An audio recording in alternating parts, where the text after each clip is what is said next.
Design rules to break. Here are my 3 biggest ones. Now, I happen to think the reason why I want you to break them is that design rules can sometimes be a bit arbitrary and quite constricting. And I think if you sort of go down the following of the rules route, sometimes schemes can look a bit cookie cuttery. So let's take the first one. Don't paint out or put materials in a small room that are dark because you will make it feel depressing, and that is a load of mumbo jumbo. If I'm being polite, I can think of a lot worse words to say, because when you paint out or clad a room, like in my downstairs loo, like this, I don't know why he's on a funny angle, you'll see that I have to fix him in a minute. You'll see that it, rather than you seeing the edges of the room, you can't quite see where they are. So weirdly enough, it makes a small room look a lot bigger if you paint it out or clad it out in a dark hue.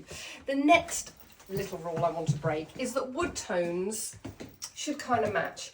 I don't really want you to match wood tones, and the reason I don't want you to match wood tones is because I happen to feel that contrasting is really key. So Graham and I will switch a route, and I'll just give you a little bit of a demo. So I have this lovely old butcher's block here.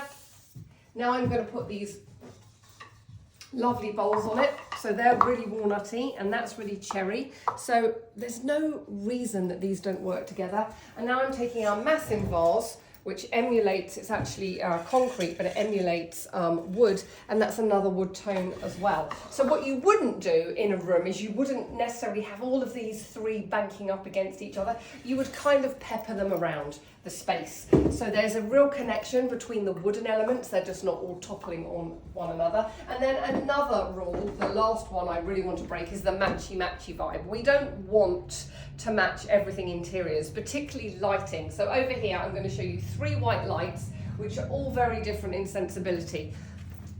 Obsessed with the Davila here, Vidila. So this is on my kitchen, on a little marble table. It's quite low, it's very textural. I'll turn it off so you can see. So it feels incredibly handmade. Now I'm raising the eye a bit higher and going for the Berkeley here, which is very smooth and does exactly the same thing. In literally, it casts the light down, feels really welcoming. And over to the cloud here, which is just, again, super sweet.